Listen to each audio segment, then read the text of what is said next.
இந்த மம்பட்டியோட யூஸ் பண்ணி சின்ன மம்பட்டி ரத்தக்கா வாங்கியிருக்கேன். மயக்கம், இந்த வயலுக்கு பேரே மயக்கம். நான் 2 புள்ள வச்சிருக்கேன். எனக்கு ஏதாவது ஒண்ணு ஆச்சுன்னா நீங்க தான் பொறுப்பு. அந்த வயல்ல இருந்தா மயக்கம் வருதுங்கிறீங்க, அப்புறம் அதே வயல்ல போய் நிக்கிறீங்க. வாங்கய்யா,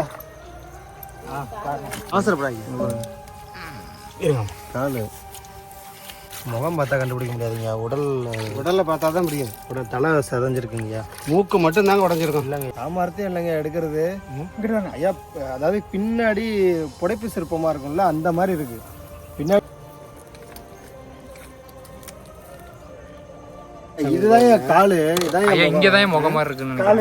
காலுங்க அதை பாருங்க ஐயா. இப்ப உண்மையிலே அதுல போனா மயக்கம் வருங்களா? இப்போ மயக்கம் வருமா? இப்பவும் வரும். உங்களுக்கு வந்தாலும் வந்ததுதான், எனக்கும் மயக்கம் வரும். யாருக்கும் இருந்தாலும் அதுல வந்து மாற்றமே இல்லை. அது வந்து நம்ம விளையாட்டுக்கு சிரிப்புக்கு இல்ல. சரி இல்லையா, பெரிய இந்த ஏரியாவிலே பெரிய குருநாதர் என்ன வச்சிருக்கிறாங்க.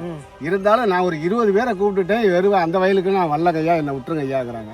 ஒருத்தர் மம்பட்டி கூட கொடுக்கல ஐயா.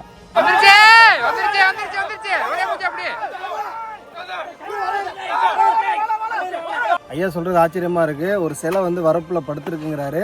அந்த வயல்ல தான் யாரு போய் காலை வச்சாலும் உள்ள போனாலே மயக்கம் வரும் அப்படிங்கிறாரு.